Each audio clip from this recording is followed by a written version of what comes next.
Friends, आज मैं आपसे बिल्कुल नए अंदाज से प्याज के पकौड़ों की रेसिपी शेयर कर रही हूँ, जो कि बाहर से बड़े क्रिस्पी और अंदर से बिल्कुल नरम मुलायम बनकर तैयार होते हैं। फ्रेंड्स, यकीन जानिए, अगर आपने ये पकौड़े बना लिए तो आप चिकन के पकौड़े भूल जाएंगे। बिस्मिल्लाहिर्रहमानिर्रहीम। अस्सलाम वालेकुम फ्रेंड्स, उम्मीद है आप सब खैरियत से होंगे। फ्रेंड्स, ये मैंने 4 अदद थोड़े दरमियाने साइज के प्याज लिए हैं, जिन्हें स्लाइसेस में बारीक बारीक काट लेना है। प्याज की कटिंग कर लेने के बाद इस तरह प्याज को अच्छे से मसल लेना है, ताकि इसके तमाम लच्छे बहुत अच्छे से खुल जाएं। अब प्याज को एक बोल में ट्रांसफ़र कर लेना है। अब ये प्याज में मैं कुछ अज़ा शामिल कर रही हूँ। हाफ टी स्पून कुटी हुई मिर्चें शामिल की हैं, हाफ टी स्पून भुना कुटा धनिया, हाफ टी स्पून भुना कुटा ज़ीरा, 1/4 टी स्पून लहसुन का पाउडर, ये मैंने चॉप किया हुआ थोड़ा धनिया शामिल किया है, और ये 3 अदद बारीक वाली चॉप की हुई हरी मिर्चें। ये मैं 3 टेबल स्पून चावल का आटा शामिल कर रही हूँ। चावल के आटे से ये प्याज के पकौड़े बहुत क्रिस्पी बनकर तैयार होंगे। अब इन तमाम अज़ा को बहुत अच्छे से मिक्स कर लेना है और कवर करके साइड में रख देना है। इसमें अभी मैंने नमक शामिल नहीं किया, क्योंकि अगर अभी नमक शामिल कर दिया तो प्याज पानी छोड़ देगी, तो नमक और कुछ अज़ा बाद में शामिल करेंगे। ये मैंने 2 दरमियाने आलू और एक छोटे साइज का आलू लिया है। अगर वेट में बात की जाए तो ये तकरीबन 350 ग्राम है। मैं इस तरह कद्दूकश की मदद से आलूओं को मैश कर रही हूँ। आप मैशर की मदद से भी मैश कर सकते हैं। आलूओं को बहुत अच्छे से मैश कर लिया है। अब इसमें ये मैं चंद अज़ा शामिल कर रही हूँ। हाफ टी स्पून हस्बे जायका नमक शामिल किया है, हाफ टी स्पून कुटी हुई लाल मिर्चें, हाफ टी स्पून कश्मीरी लाल मिर्चें, हाफ टी स्पून भुना कुटा जीरा, हाफ टी स्पून भुना कुटा धनिया, 1 टीस्पून अमचूर पाउडर, ये थोड़ा सा बिल्कुल बारीक चॉप किया हुआ धनिया शामिल किया है, और ये 2 से 3 मिर्चें बिल्कुल बारीक चॉप की हुई। अब इन तमाम अज़ा को आपस में बहुत अच्छे से मिक्स कर लेना है।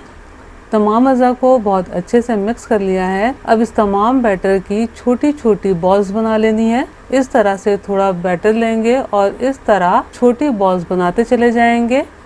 ये मैंने आलू के तमाम बैटर की छोटी छोटी बॉल्स बना ली हैं। प्याज में मैं ये हाफ टी स्पून कश्मीरी लाल मिर्चें शामिल कर रही हूँ। आप लाल मिर्चें भी शामिल कर सकते हैं। हाफ टी स्पून या हस्बे जायका नमक शामिल किया है। ये तकरीबन 3 टेबल स्पून कॉर्नफ्लोर। अब इन तमाम अज़ा को आपस में बहुत अच्छे से मिक्स कर लेना है। फ्रेंड्स, जो हमने आलूओं की बॉल्स तैयार की हैं, ये उन बॉल्स के लिए प्याज की कोटिंग बनकर तैयार है।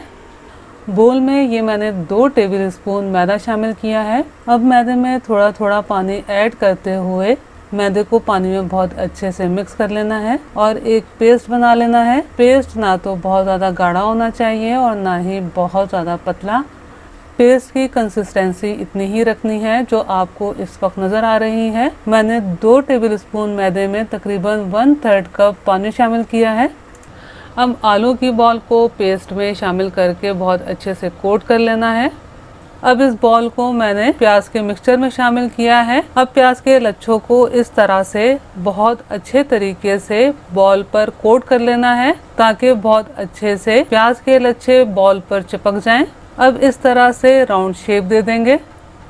ये प्याज और आलू का पकौड़ा बनकर तैयार है। बाकी पकौड़े भी इसी तरह से तैयार कर लेने हैं। मैं आपको एक दफ़ा दोबारा कोटिंग बता देती हूँ। बस इस तरह से पेस्ट में बॉल को कोट करना है और इस तरह प्याज के मिक्सचर में शामिल करके प्याज के लच्छों को बहुत अच्छे तरीके से बॉल पर चिपका देना है। और जब बहुत अच्छे तरीके से लच्छे चिपक जाएं, तो फिर इस तरह से राउंड शेप दे देना है। दूसरी तरफ हस्बे ज़रूरत ऑयल भी बहुत अच्छे से गर्म हो गया है। अब पैन की गुंजाइश के हिसाब से पकौड़े शामिल करेंगे। फ्रेंड्स, जैसा कि आपको मालूम ही है कि प्याज को क्रिस्पी होने में थोड़ा टाइम लगता है, तो मीडियम फ्लेम पर अलट पलट करते हुए अच्छा सा गोल्डन कलर आने तक पकौड़ों को फ्राई करना है।